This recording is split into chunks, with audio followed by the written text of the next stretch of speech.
Have you ever achieved something amazing, a big promotion, leading a major project, or even just receiving a well deserved praise, only to feel like you didn't really deserve it? Like somehow you got lucky. If you've ever felt that way, you're not alone. Today, we're diving into one of the biggest curriculars that no one talks about. I'm just playing. We talk about it quite a bit. Imposter syndrome in leadership. And trust me, even the most successful executives struggle with imposter syndrome. Hi, I'm Dr. Tawana, an executive coach empowering high achieving Black women executives to break through the self doubt, the imposter syndrome, and workplace barriers so that they can lead with confidence and authority and authenticity. And by the end of this video, you'll understand why imposter syndrome keeps holding you back, how it's costing you professionally and financially. That was my thing, the financial part of it. And most importantly, how to start overcoming it today. Plus, I've got a free resource that you won't want to miss. So stick around, right? So basically, when we're talking about, talking about imposter syndrome, here's the thing. Imposter syndrome is a silent curricular. It doesn't scream loudly at you, it whispers. It shows up when you hesitate to speak up in meetings, when you downplay your successes, or even when you work twice, three times as hard just to prove you belong somewhere. It's sneaky.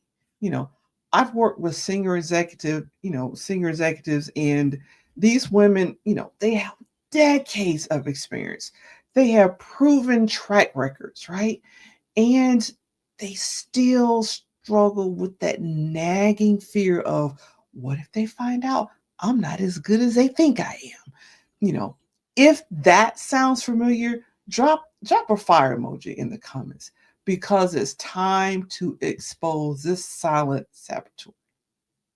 You know, let's talk for a moment about how leadership should feel. When you've worked as hard as you have to get where you are, you know, you really should feel secure in your expertise. That's right, expertise. Let me say that one more time.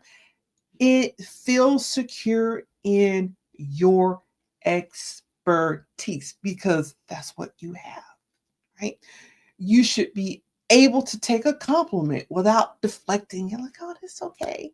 It wasn't nothing. You should also be able to walk into any room knowing that your voice and your contributions matter.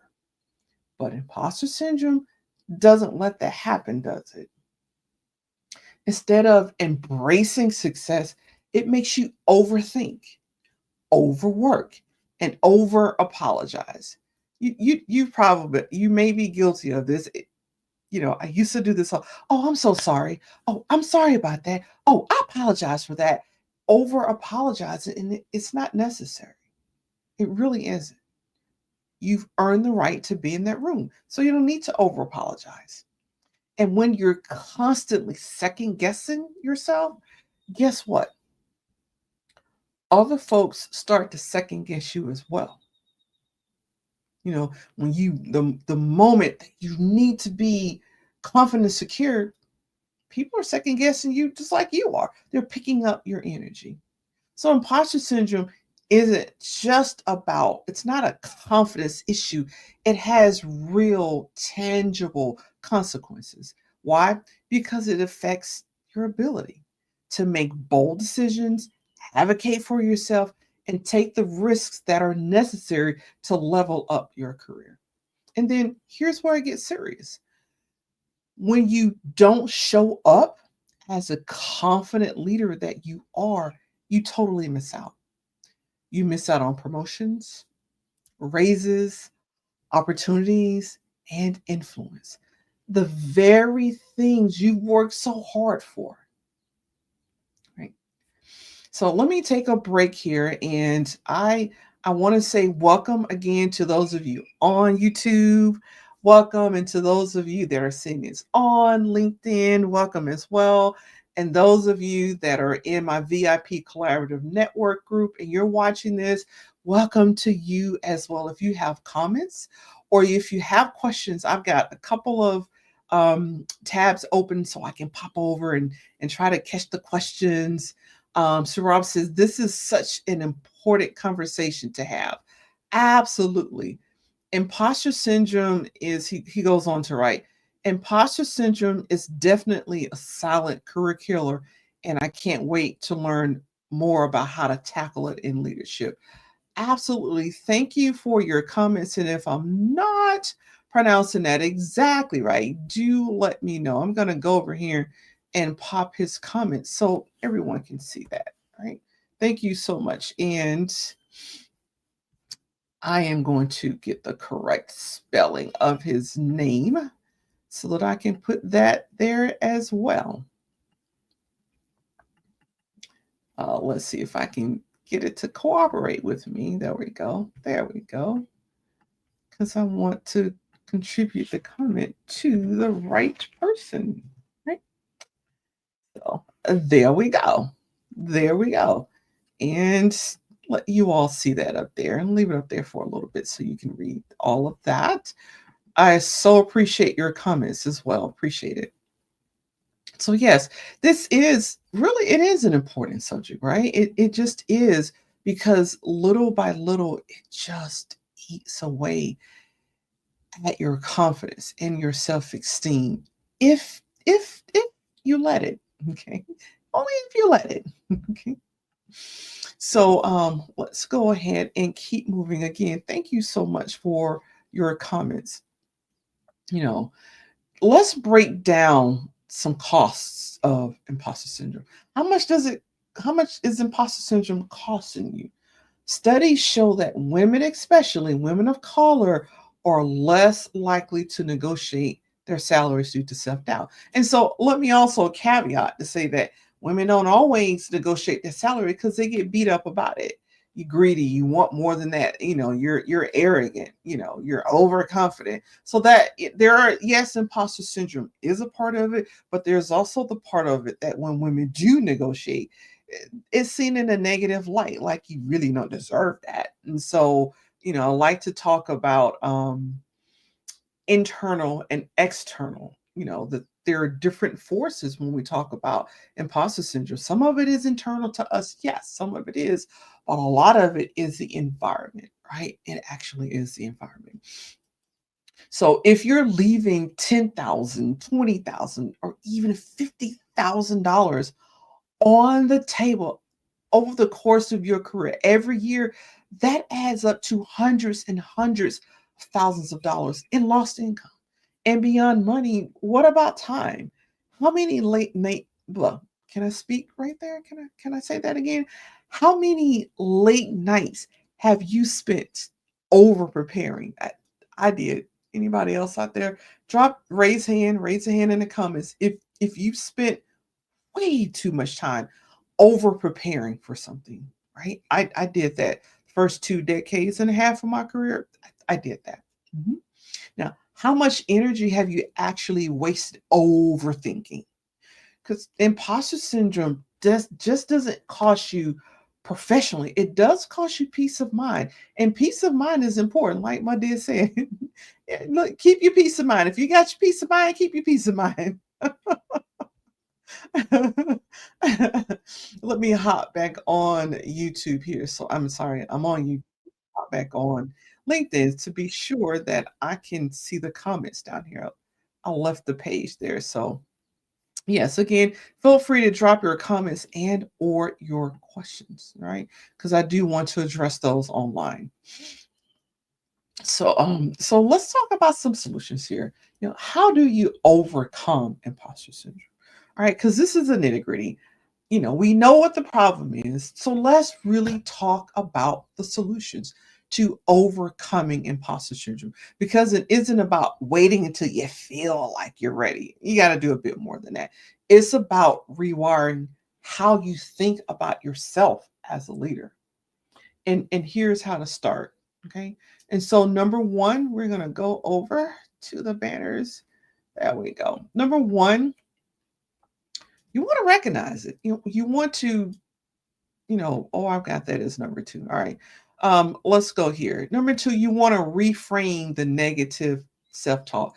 Catch yourself when you're thinking, I'm not good enough, or let me sit back in the quiet, because my answer might be wrong. It might not be the thing to say at this time. Replace I'm not good enough with I bring value. I bring value to the table. It's why I'm here. Right. And next, you want to track your wins. You do want to keep a win journal. And some people will do this and they'll have stickies where they can post their stickies at work. Whichever one floats your boat. I like to put things on my calendar. So every so often, because we put a lot on our calendars, but when you put these things on your calendar and you kind of sort of get busy and you forget about it, when it pops up, it's still a surprise. Yes, you put it on the calendar, but it's still a surprise. But do track your wins, whether you're keeping a wins journal, whether you're popping some of these things on your calendar, or you have the sticky notes, right? You want to document your achievements, consistently document your achievements. And if you need a space to do this, grab my affirmations journal. It's melanated magic. It's where you can celebrate your growth. It's an affirmational journal. So yes, you have the affirmation, but then it walks you through where are you applying this in your life. So it's a bit more than reading affirmations. It's actually having you to sit and think about applying those to your life. And that's the power of rewiring your brain. Right. Number three, you want to own your accomplishments. Stop saying, oh, it was nothing. Yeah.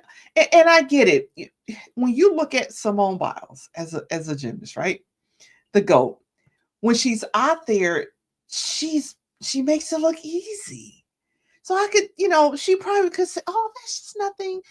But when you say it's just nothing, you've discounted all of the hard work and time that you put into getting it here and making it look good.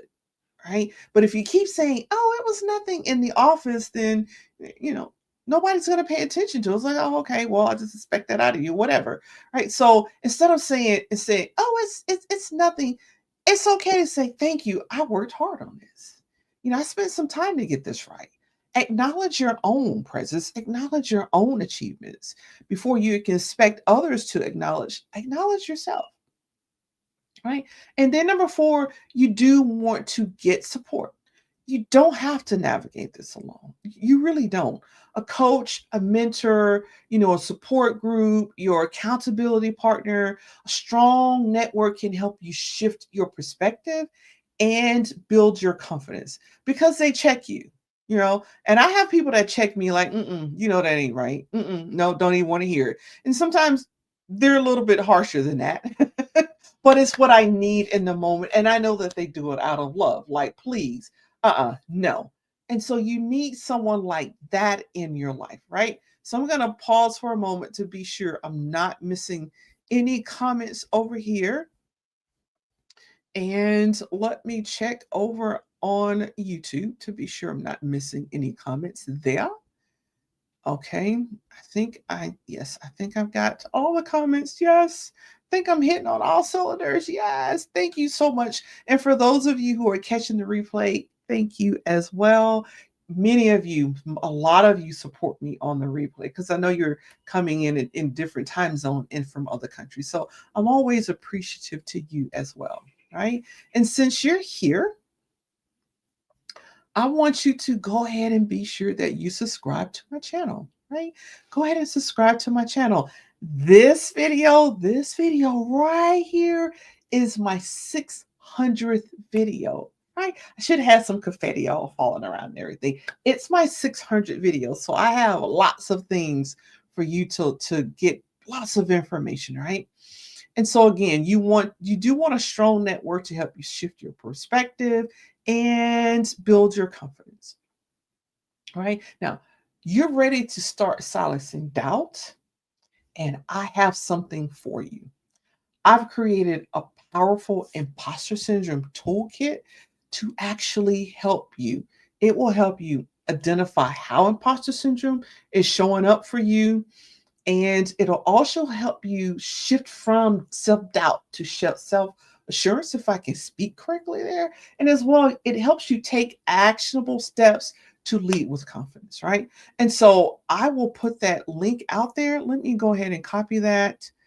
Um, let's see, let's go over it. I know it's all my comments. There you go. Right there, right? And so that is in my comments up there. And I'll also drop that. Let's see if I don't think it's going to allow me to copy it here, but that's not a problem because I copied it somewhere else. Or did I? I know I did.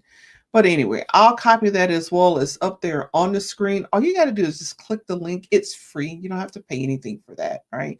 Click that link down below in the descriptions, and you'll be able to download your free toolkit now. And before you go, tell me in the comments, what is one way that imposter syndrome has shown up in your career? I do want to start a conversation because you're not alone in this, right? And I have my moments. I still have my moments. And when it clicks, I click right on over. When they hit, I go right to my affirmations, right? And again, you're not alone. And it's something that we all will work on. As you know, early on in my career, okay, about 3 decades into my career, I struggled with it. And now, as an entrepreneur, I still have it, but I now have tools and I have things, and I also have coaches who help keep me grounded, right? So, if you found this video helpful, don't forget to like and subscribe and share it with another high achieving woman in leadership who needs to hear it. Thank you for joining. You've worked really hard to get here. It is time for you to just own it. And I'll see you in the next video. Thanks for watching. Ready to turn today's clarity into real progress? I'd love to support you. Click the link in the descriptions to connect. I'm Dr. Tawana, an executive coach for Black women, and I'll see you in the next one.